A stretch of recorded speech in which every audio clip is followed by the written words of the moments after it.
So remember that non-destructive testing is about getting materials properties without destructing them.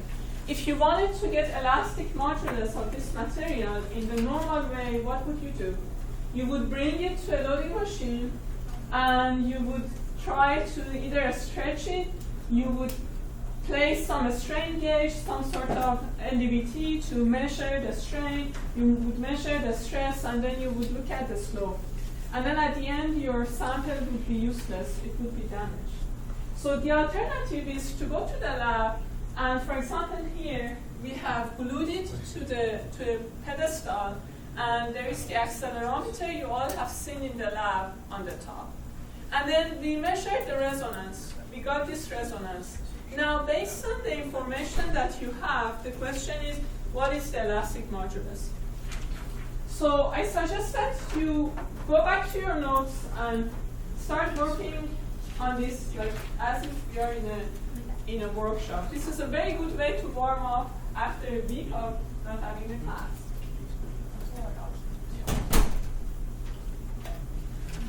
This is still the handouts from last time.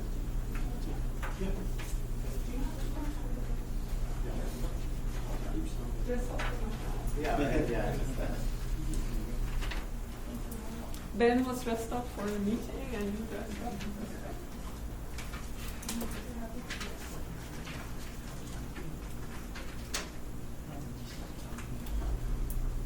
So, first of all, I want everyone to know why this is a fixed free condition. Why do I call this fixed free? Does it make sense?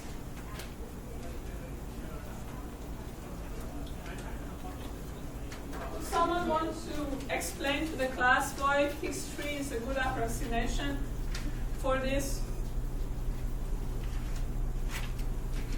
Why is it fixed free?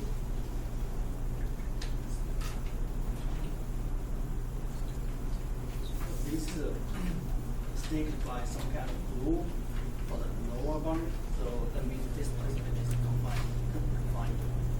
Right, because we glued it to something very heavy. So the rule of thumb is that if the pedestal is more than 10 times heavier than the sample, then it works as a wall. So as if we have fixed boundary condition on the other side. So that little plate is actually very heavy. It's from a steel. This is just mortar. That's 200 grams, and this is much larger, more than a kilogram or more. I forgot exactly what, but we always check that it's at least 10 times heavier. I want to see that you get started. So look back at the derivations for the fixed free boundary condition. So at the end, we found out that the resonance for a fixed free rod occurs at these values. So n can change from 0, 1, 2, 3, etc. And then the mode shapes are drawn here, and then you can see how they look like. So to start this problem, I also gave you the mass density. So we have to see what mode is this. So you had to ask me this question. You are showing us the resonance. What mode is this? This is the first longitudinal mode.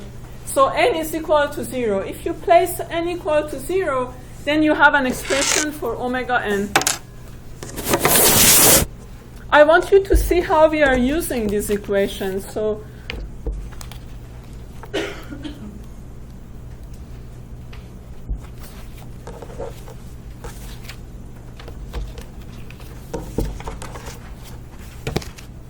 So if you look at your notes for fixed free boundary condition, omega n is 2n plus 1 over 2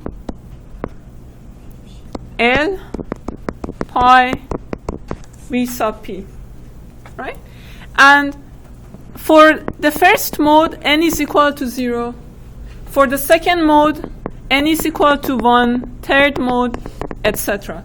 So when I gave you this question, you had to raise your hand and ask me, so which mode did you actually measure this for? Yes? So now I'm telling you, this is the first longitudinal mode. So you may want to add this here. This was the first.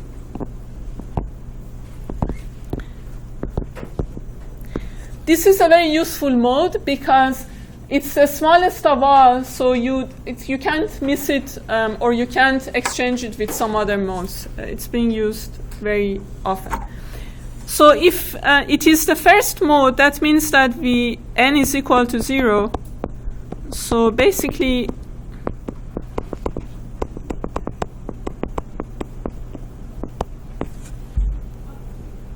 yes? Draw the mode shape on your handout. You have the sample. Draw the mode shape. Let me see.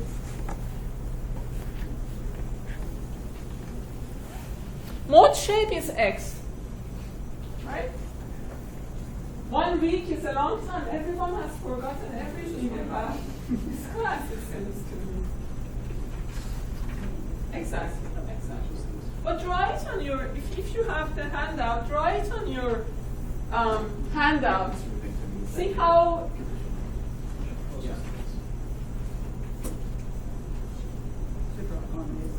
No, on the figure where you see the sample. So first of all, this is deformation in this direction. Don't forget. Was there a question? So this is deformation in this direction. But if I draw the shape, how it is changing with the length of this sample, how does it look like? It's in this direction. That's why we used an accelerometer on the top. And it increases. It is 0 here. This is displacement. It's fixed. And then it kind of gets to a horizontal with respect to the length of the specimen up there. It's kind of the 90 degrees rotation of what you have in your notes. This is U.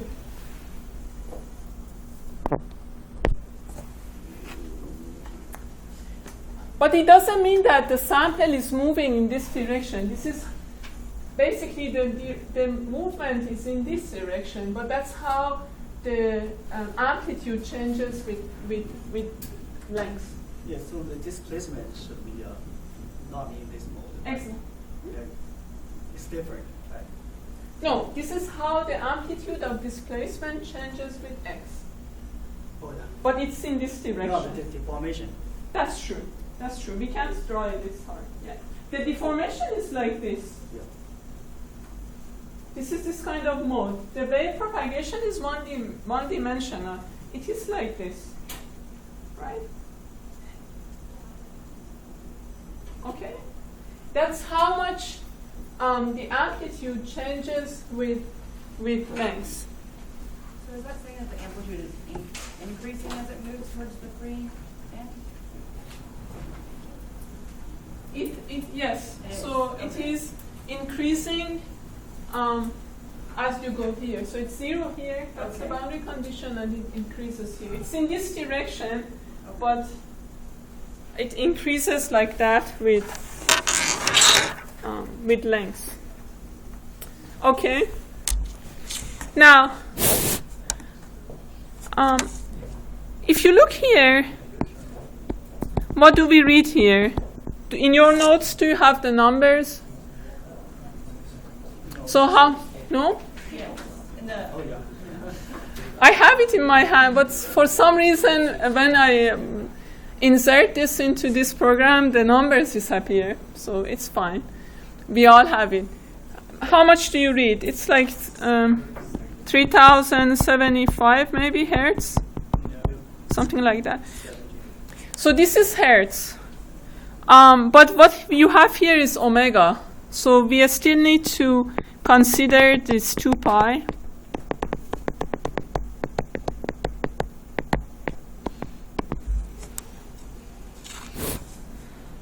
So then we have a relationship between F0 and, remember, this is in 1D. So that's the velocity of one-dimensional wave, longitudinal one-dimensional wave. Now we have everything we need to calculate the elastic modulus. So we read the F0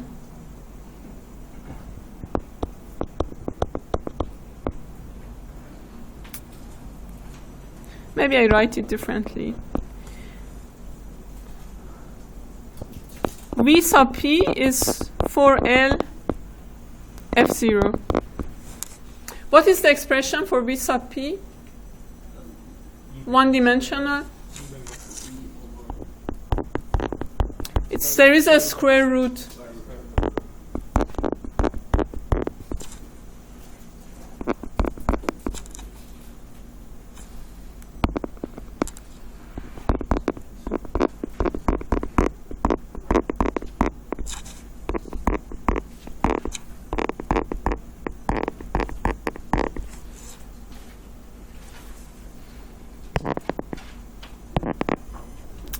So, in other words, if you measure the length of this bar, if it is long enough that you can assume that this is a one-dimensional bar, that's important. If you know the mass density, which is, if you know the geometry and weight, you can calculate it. And if you measure F0, you actually can get the elastic modulus. Try to calculate the elastic modulus and compare it to what you would expect for Mordor. For those of you who don't know Mordor, it's pretty much very close to most rocks. It's basically a man-made rock, what it is. It's cement paste with a small sand inside.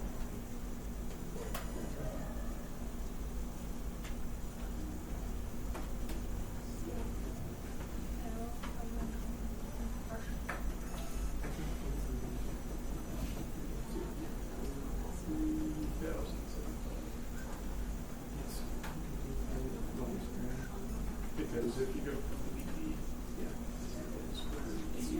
the so then it's square.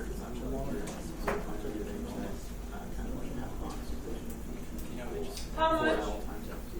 What do we have for elastic modulus?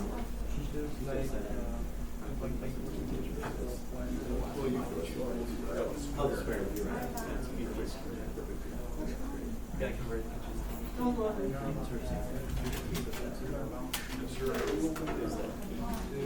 Oh, okay. So yeah. Is anyone, and if you want more than one, you have more than one. Thank you.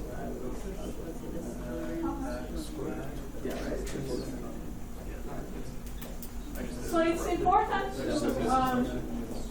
because they're square.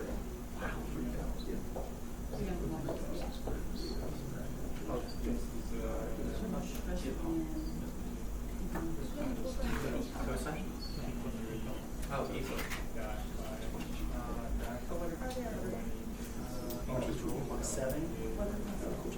2.7 in gigapascal? Yes, exactly. So you should get something about, I have 27.2 gigapascal, and if you are familiar with this kind of material, this makes sense.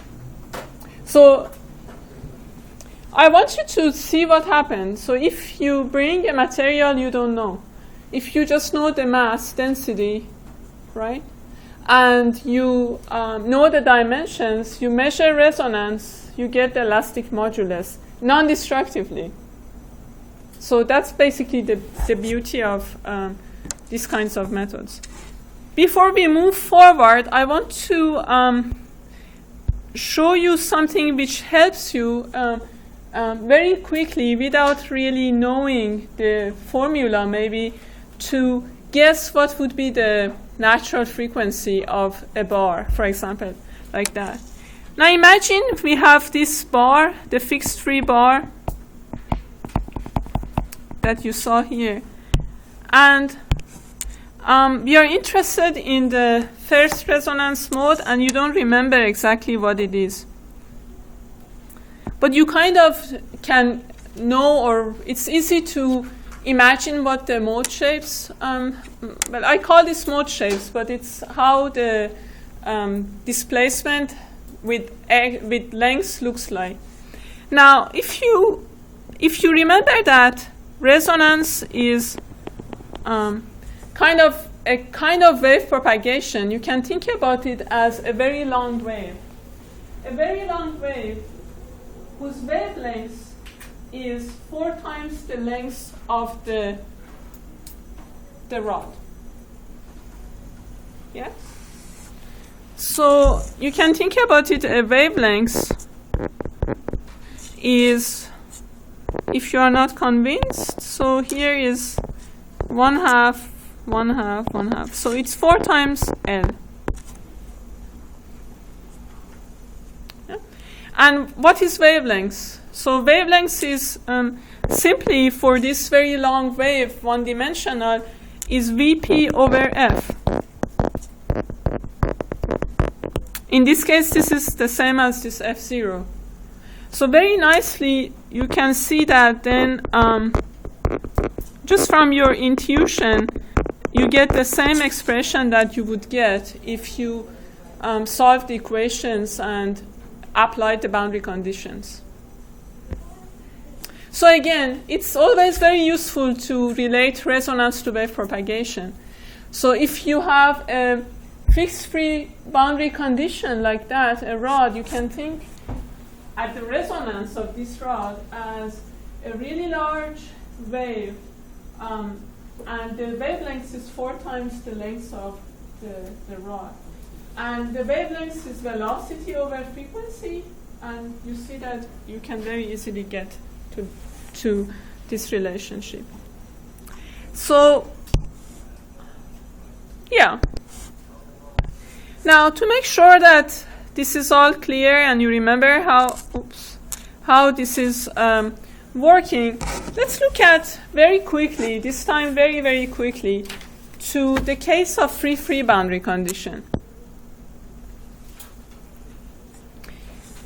So if we have the free boundary condition, try to write down the wave equation first of all. Try to see if you remember how the wave equation looks like. In this class, everyone should remember the form.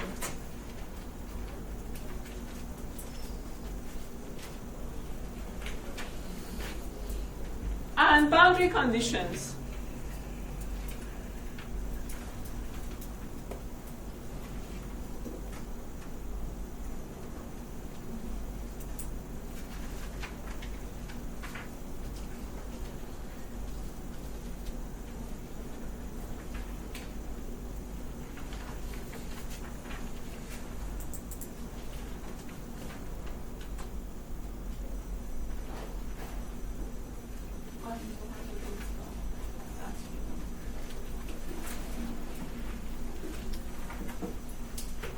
So I think it's very useful to look back at your notes.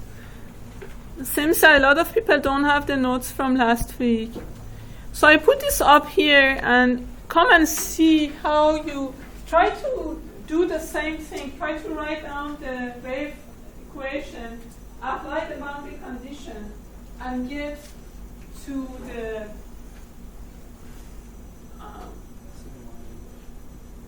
apply the boundary condition, and basically try to see if you can do the same thing for free beam.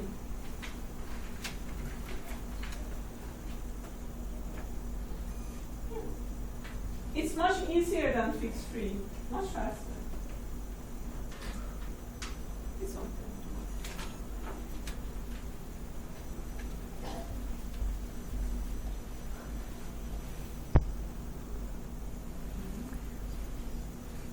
So you have 2 times differentiation with respect to x and t. And if you remember last time I showed you D'Alembert solution, how Vp is the velocity.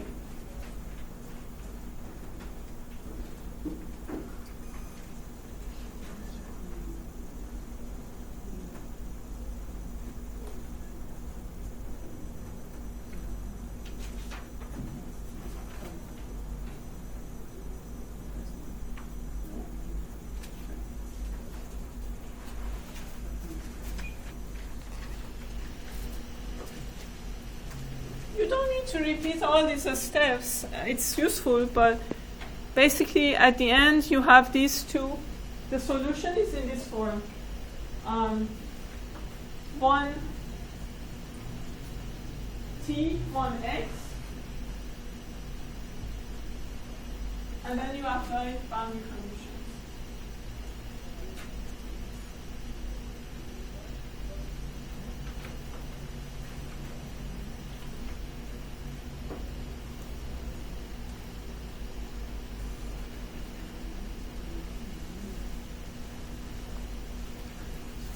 Well, it seems that it's more effective to write it.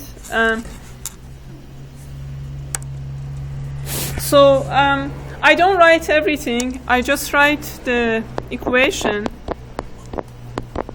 Just want you to get used to the form. And the solution is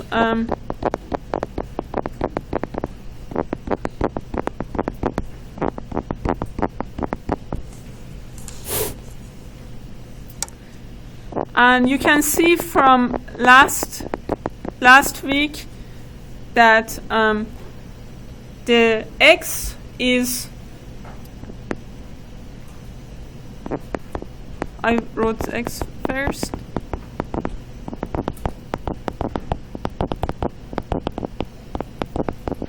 You can think about it as a wave as a function of displacement, like it kind of a spatial wave, kind of. And then the time, the t is normal. So we have C1 cosine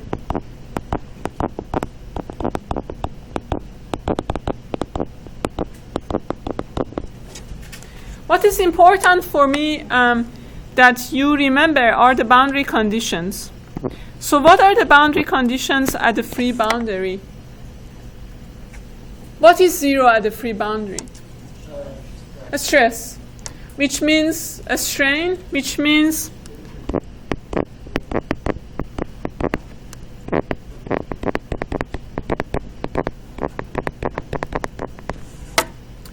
at all times the strain has to be 0.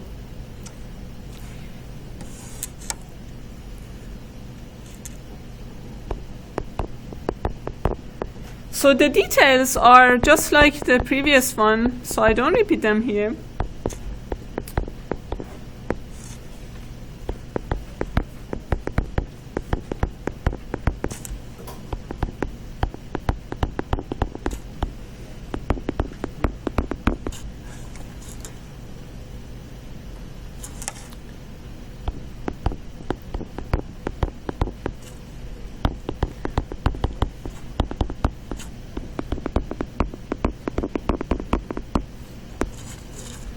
So that's at x equal to 0, and then if we apply the same at x equal to L,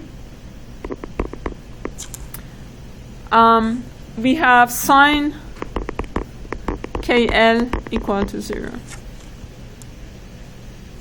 which would mean that KL would be this time, I mean, you can include 0 too, but doesn't mean much here. So K is n pi over L. And K is omega n. That's the wave number over Vp.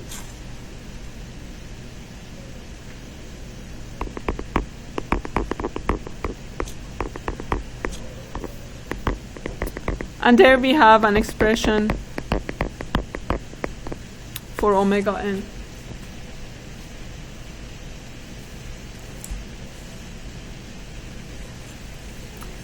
So we start with wave equation again. You see that when you have boundaries, the wave propagation can become resonance. This is important. And the mode shapes, as you can see in the little graphics here, is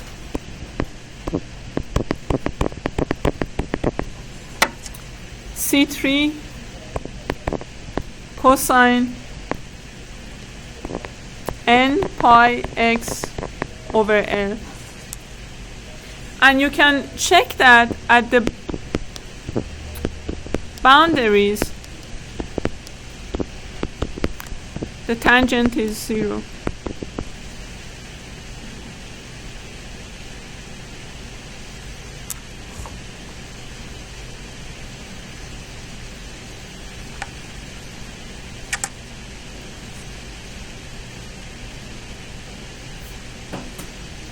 So one good example of free resonance is a test, a standard test which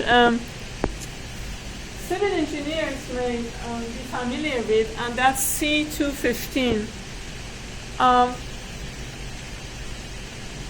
So here, basically, they use the exact same calculation to measure the resonance for a free specimen, and then you get the elastic modulus. I give you this as a homework problem to show that that expression actually makes sense. It's very simple. But there are some information in the notes I've uploaded for you, so we don't spend time on it. What I want you to work on is basically this is the data that you submitted for the lab.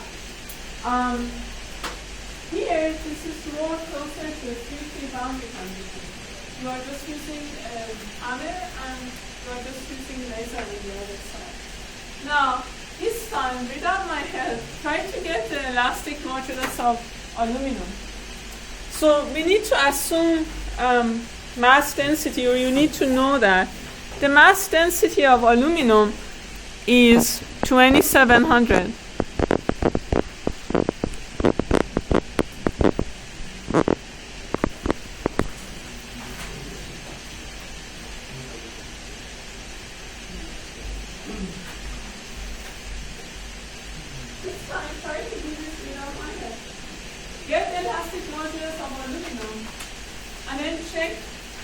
Have access to internet, check to see if it makes sense.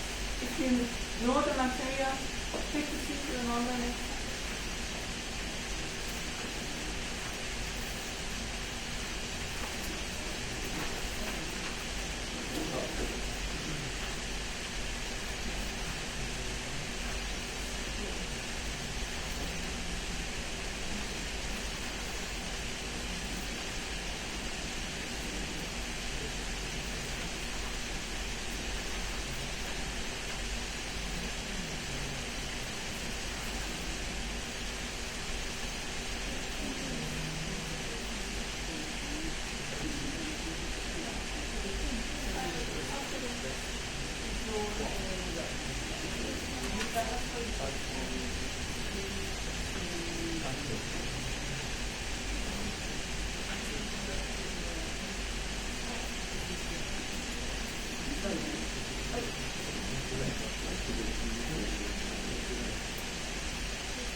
That's not true. So that's why we are actually doing that.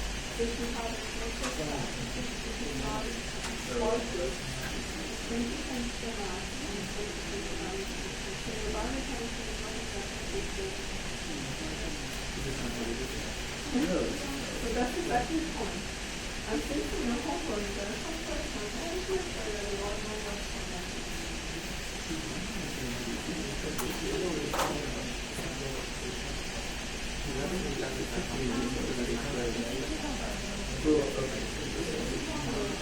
Yep.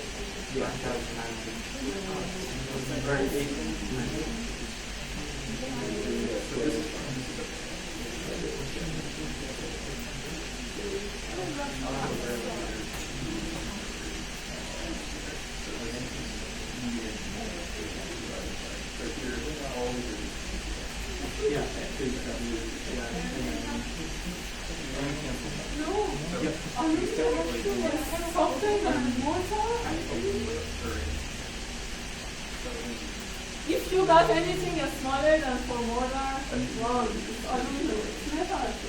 Don't even raise your hand, don't even ask you.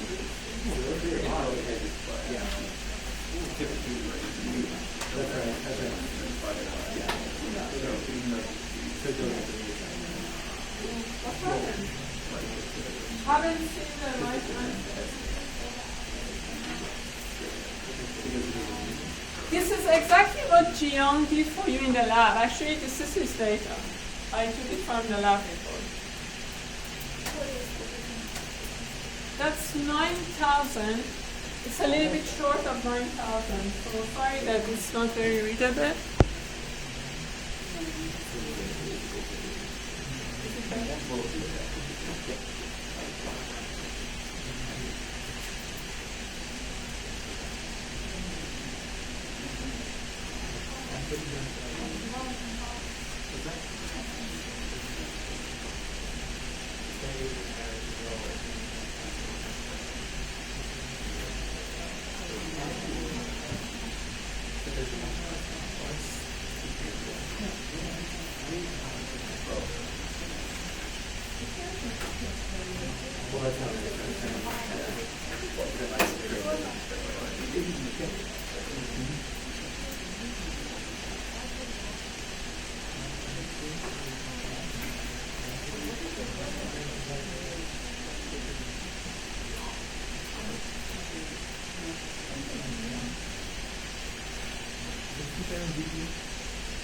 Yeah. That's about right.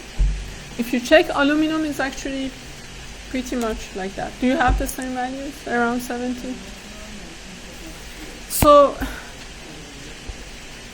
in any situations where you have anything to do with resonance, you have to check the boundary conditions. The boundary conditions in this case, you may say, well, it's not free completely because you have this support. So if you remember in the lab, there were some foam on there. Could we put the foam such that it kind of works as a vibration isolation? So the support doesn't affect things very much. If you want to do things right, you need to get two springs and kind of like a swing, hang your sample. Like a very thin string, and you hang your sample and then you hit and you collect it. That's the most accurate way. But this works very well too, as you will see. So this is free. And we just, if you are working, you can continue to work and just check your results at the end. So for the first mode, it's just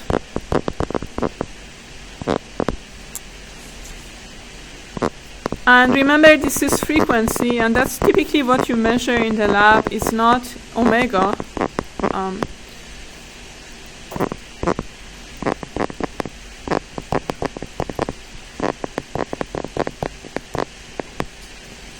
So if you substitute for L, which is around 0.28 meter, it's also nice to look at VP.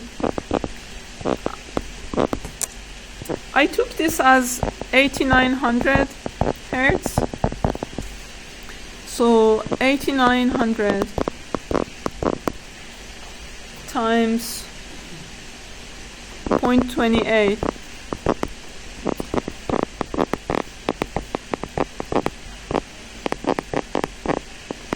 So that's the wave velocity. But remember, this is one-dimensional. In the lab next week, you are going to measure one-dimensional versus three-dimensional wave velocity. And you will see that they are not equal.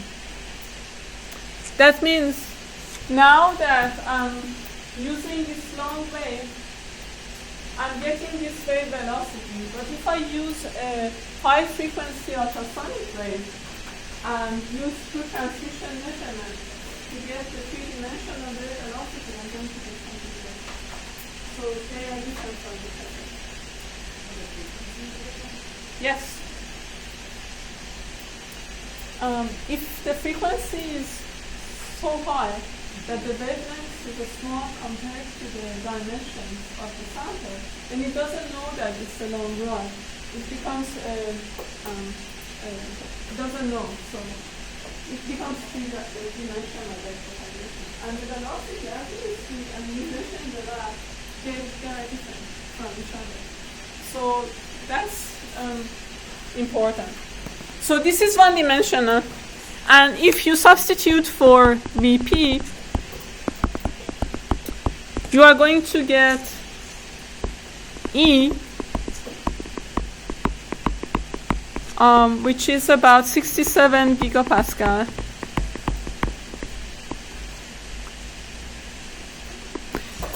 So if you go to the lab and you are measuring anything with a bar, make sure that you measure density or ask for it. I'll give you the lab, what to note, etc. You will need those information, as you can see here. Now, a couple of points here. If I told you that the same bar, now I glued it to a pedestal, very heavy, and I measured the first resonance, what would be that resonance?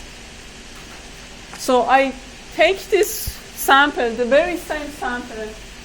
Now instead of measuring the resonance like that, I glue it to a surface, put an accelerometer, and measure the resonance frequency. How much would that be?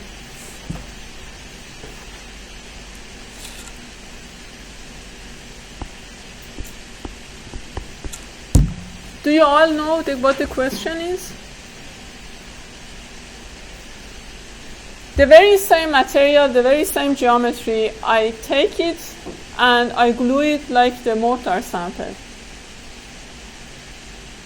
I measure the resonance. What do you expect to get?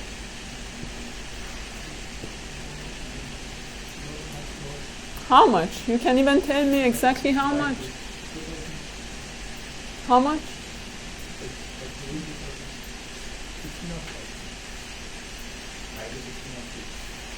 It will be half of this, right? So if you have a free rod,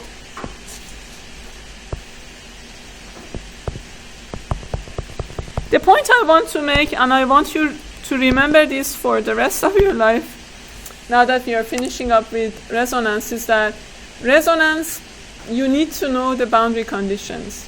You can have the very same material, the very same geometry. Depending on the boundary conditions, you're going to get very different things. So it's very important to have well-defined boundary conditions, or to know your boundary conditions. Otherwise, things can go dramatically wrong. And a lot of times in practice, the boundary conditions are not very well defined, it turns out. So anyway, if we have the same rod, if it is a free baundary condition, it looks like that, right? If it is fixed free boundary condition, it looks like that. And I showed you a trick. I said here you can think about this as lambda 4 times L. And here, lambda is how many times L? 2L. So, very easily, you can kind of figure out what to expect. So you see that here, the first mode, now I used F0, for the same rod, is actually 2 times more. So if I change this boundary condition to fixed free,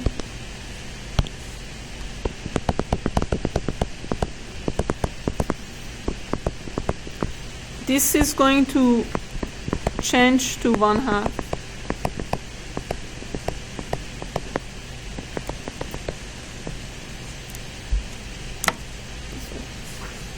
So it all depends on boundary conditions. And thinking about the resonance like the way you see here is very useful. The fixed case is in your notes. I don't go through it. Actually, what we could do is that you try to, just using this simple calculation, try to obtain the fundamental frequency for the fixed case. See if you can do it.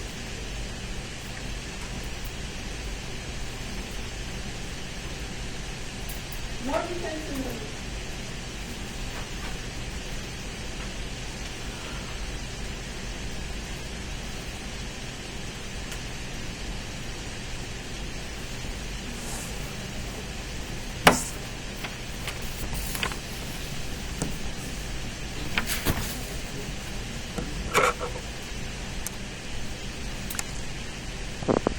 So boundary conditions are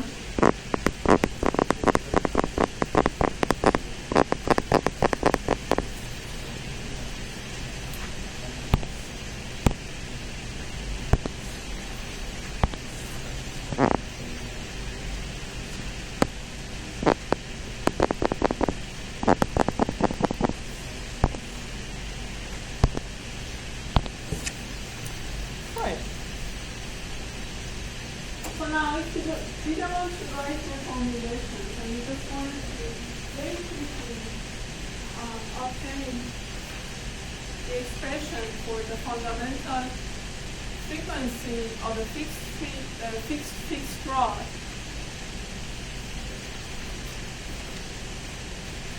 You don't need to write that. So just very quickly from the mode shape. So here is the mode shape. So you can think about it as a long wave and say, okay, lambda is 2 times L. So it becomes very similar to free case, right?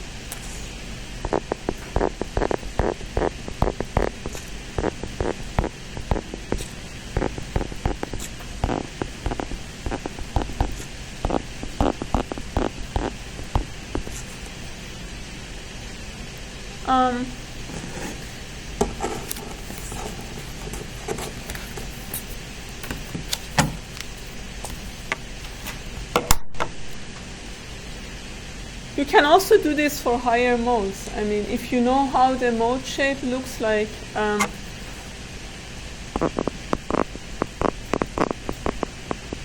then you can also think about it that way to check.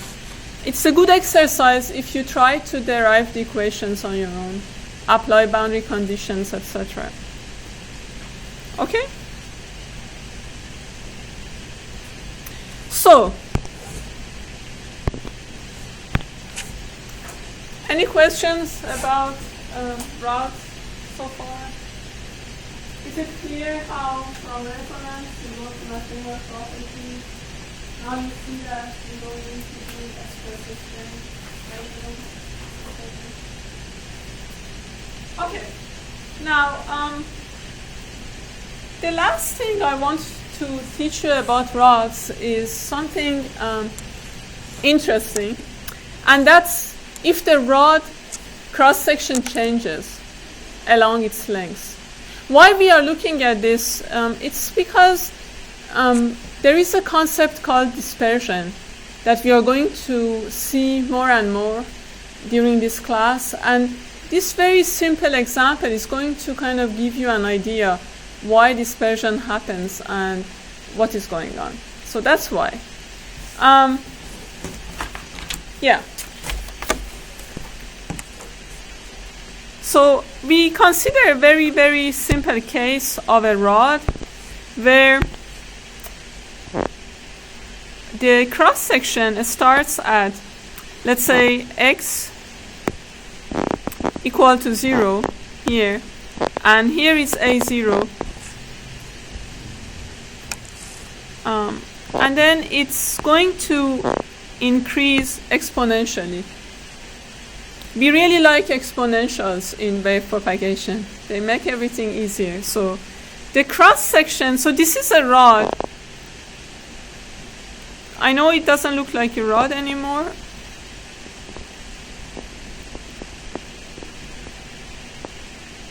So imagine that instead of a rod having the same cross section throughout, it's going to expand. And it expands exponentially. So AX is equal to A0. This is at X equal to 0. And then an exponential function of a variable, we write it like that.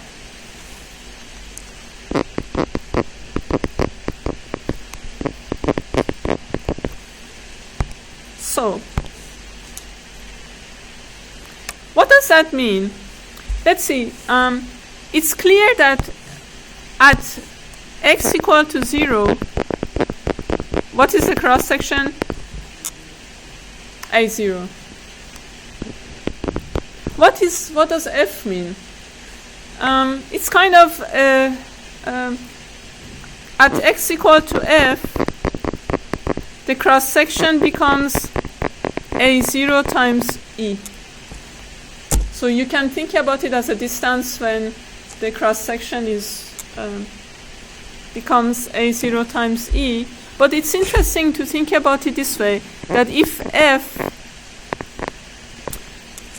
is very, very large, what happens?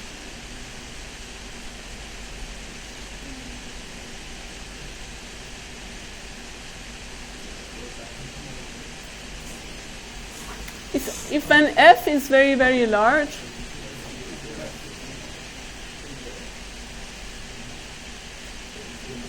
it's a naught, which means it becomes the rod. Ax is the same as what you have seen before. Okay.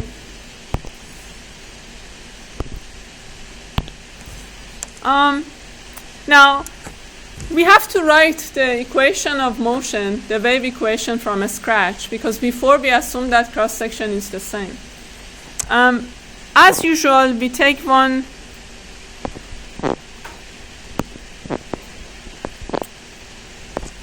like differential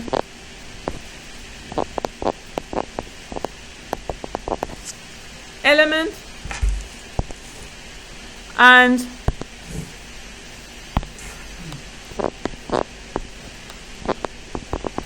we look at the forces.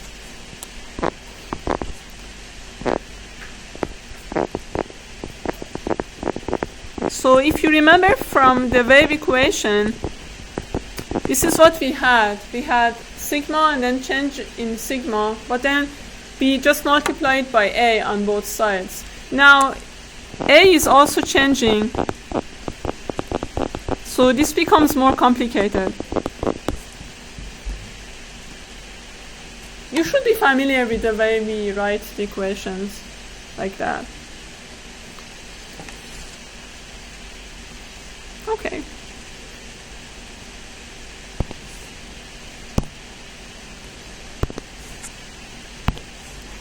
So if we assume that this is also the direction of the acceleration, then you can write the equilibrium, and I don't write it just because, you know,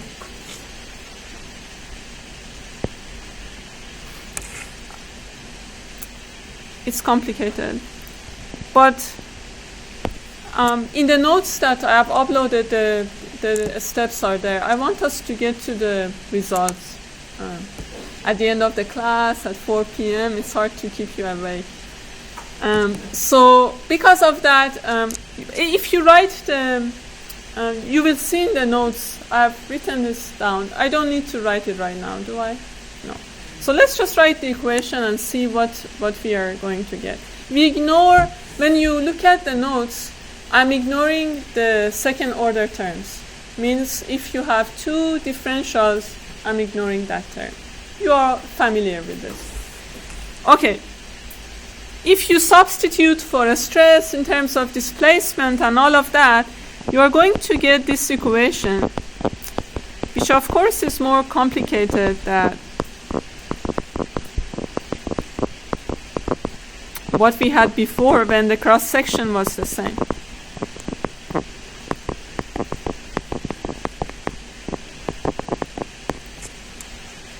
So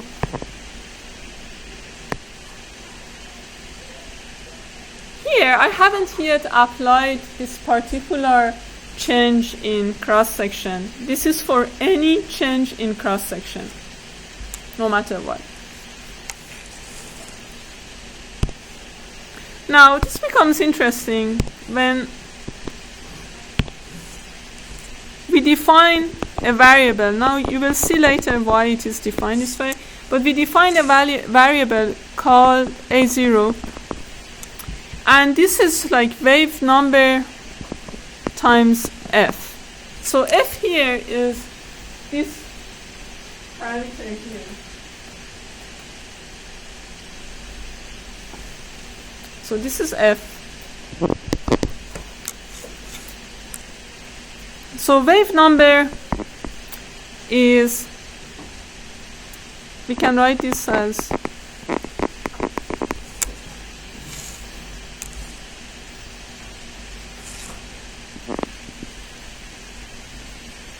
we discussed wave number last time when we were writing the equations, but it's nothing, it just has a name.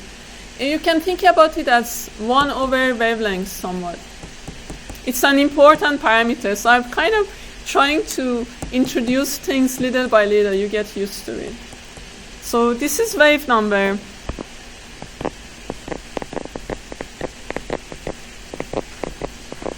Which is kind of like 1 over wavelengths in a way. And times f. Okay. And since we assume that A is equal to A0 EXF, it's easy to calculate this term here. Right, so it becomes A0 over F EXF, and you can see that it is A over F. That's one reason we like exponentials so much. It's very easy to differentiate, right? Yeah.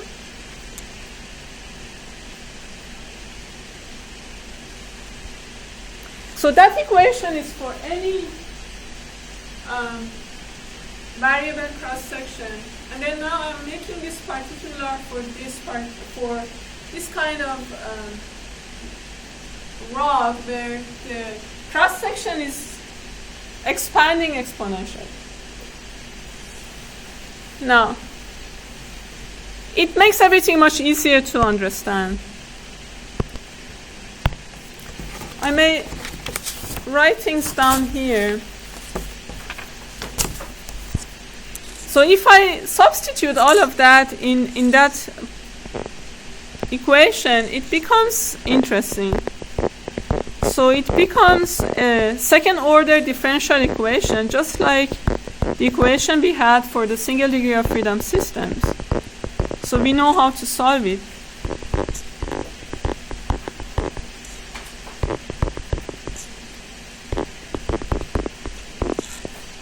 I'm trying to write as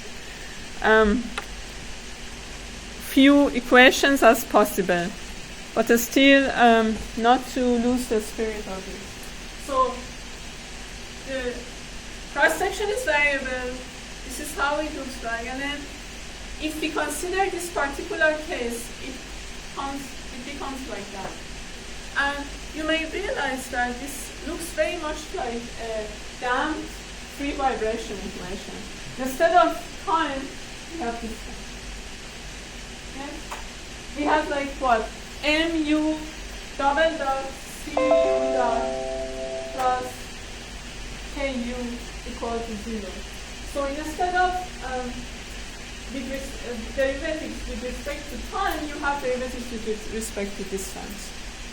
Yeah. So we know that. What message did this give me? Did anyone notice the message? No? That's good. You were paying attention. I hope that it's saving everything. It's nothing. Now, if you remember that this is very similar to damped vibration, we saw that the solution, magically you can try a solution which looks like, I even used P before, so I used the P again. Remember we had like P1, P2, and we played with that for critical damping, underdamped, so on. Please remember, that helps. Yes? Okay. So I use the same P. It's different, but the only difference is instead of T, okay, I don't know. Search completed. I don't know what that is. Okay. Now, if you substitute this in this equation, again, I just write what you would get. So this is a kind of a solution that you have for the second order linear differential equations. Now, if you substitute it in this equation, we get an equation for P, just like we did before. Of course, the equation looks a little bit different.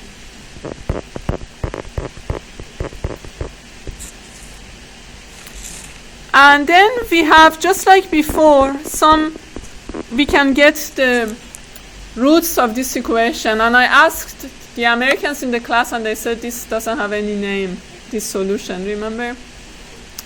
It's just quadratic equation solution. I was hoping to have a name to refer to that today, but there was no name. So P1 and 2, whatever. And it looks like this.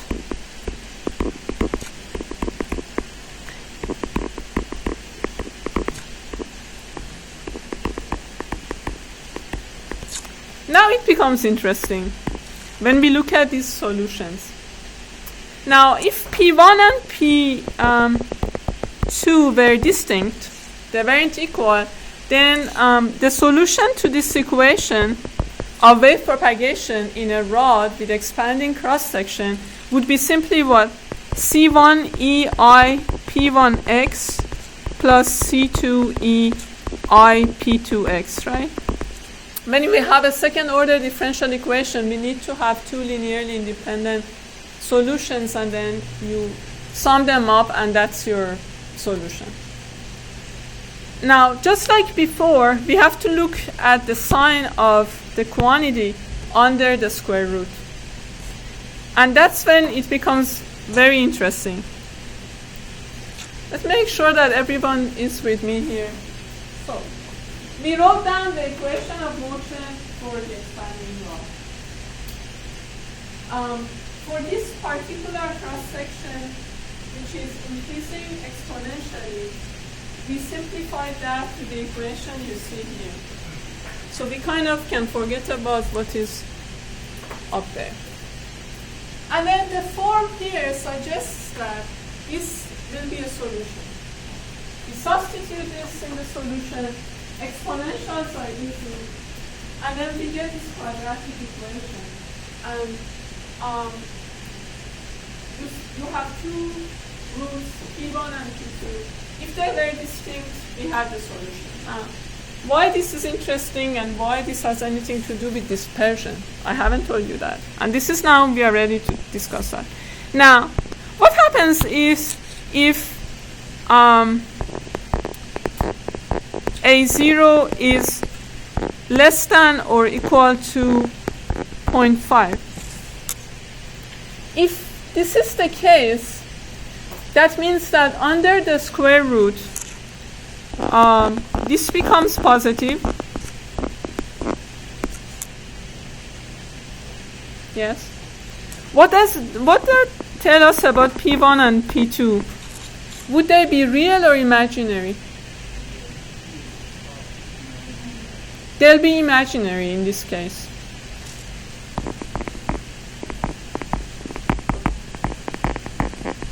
Now, look at the solution. If P1 and P2 are imaginary, how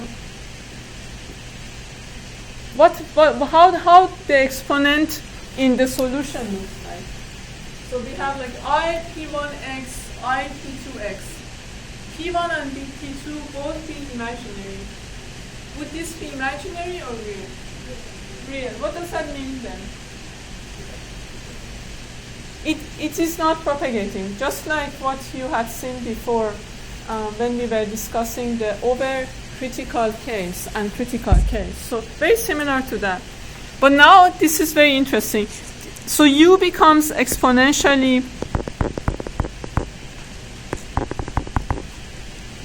decaying, which the meaning here is that there will be no wave propagation. So we start with the equation of wave propagation, but then we realize that for certain values of A0, there is no wave propagation.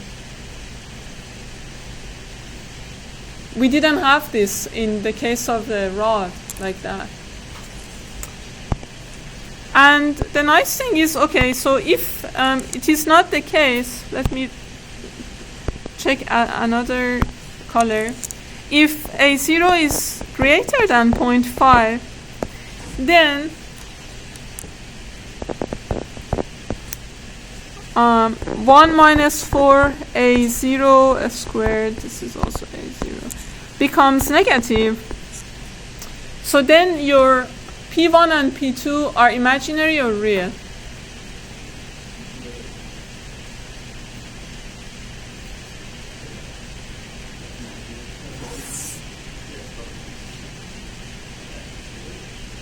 Just pure imaginary, or is it? So if this is negative, this part will be real, and then you have one imaginary part, one real part. It becomes complex. In the previous case, you would get imaginary. In this case, you get a complex value. So you have one real part, one imaginary part. And it turns out that the solution looks like exactly what you would see in wave propagation. So you will have one part which is exponentially decaying, but then you have the propagation, which I hope that now when you see the I and X, you can feel that this is wave propagation. Now you should be able to see that. But the formulation is such that it is with X. It's with the distance. In single degree of freedom, we didn't have, it was with time. Now it's with distance. So there are two terms like that, and they both are one, let's say you can think about one propagating in one direction, the other in the other direction. Yes, that's the very CP.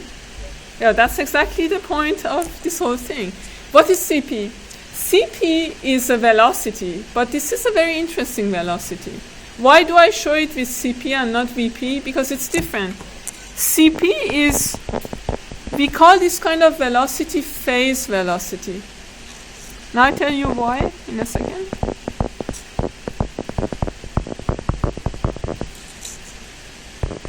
So I'm not solving this, but accept that this CP, if you do all the calculations and put, it has this kind of formulation.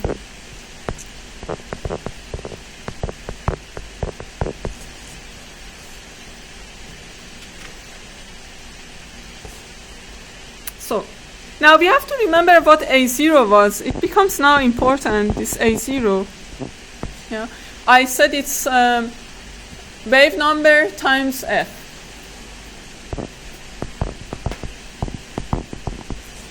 Okay. So this is frequency. And that's kind of a, you can think about this as some sort of a dimensionless frequency.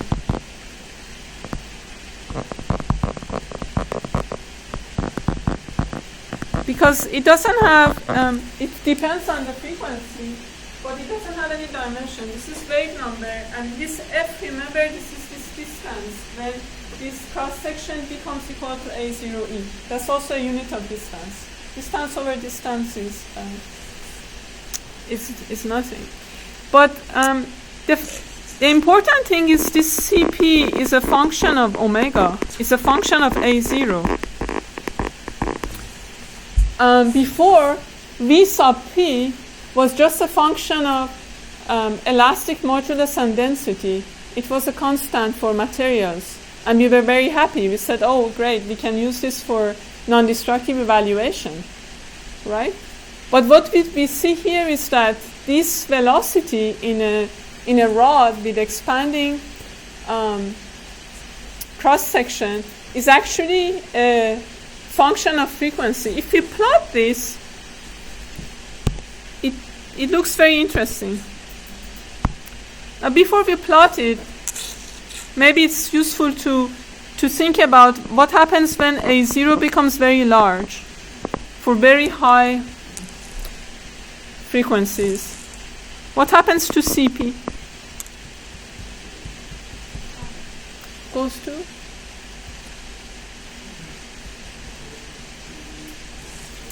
So if A0 becomes very large, this becomes like 2A0, right? They cancel it. So if the frequency is very large, when frequency is very large, wavelength is very small, right? This is going to Vp. And this only exists also for A0 greater than 0.5. So if I plot this,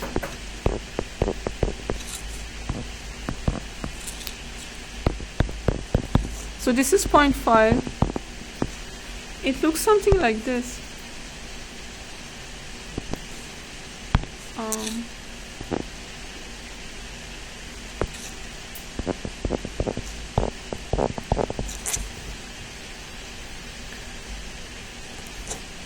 This is called the cutoff frequency.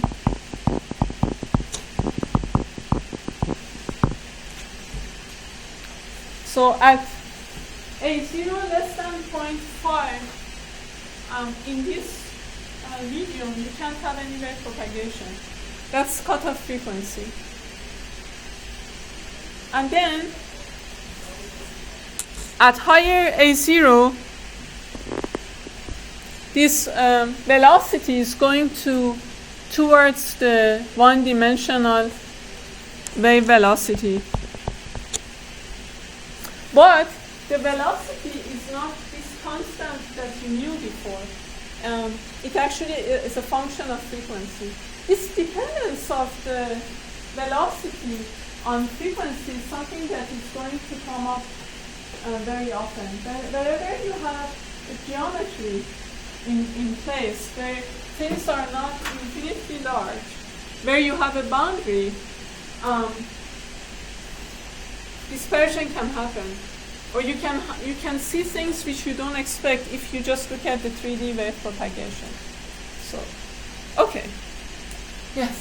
So is 0.5 always the cross frequency then? Yeah. Okay. But this is a normalized value, right? So it's not a frequency. This is, That's what I was wondering. yeah, this is like omega f in this case over Vp. So at that, okay. So at that value, at A naught equals 0, I mean, at A naught equals 0.5, Exactly. that's the velocity. That is the okay. But then you will see in place later on that the very same shapes appear. Like you will have a very similar behavior for the frequency. But this is like a very easy way to visualize and see what the geometry can do to wave equation. So yeah, that's it.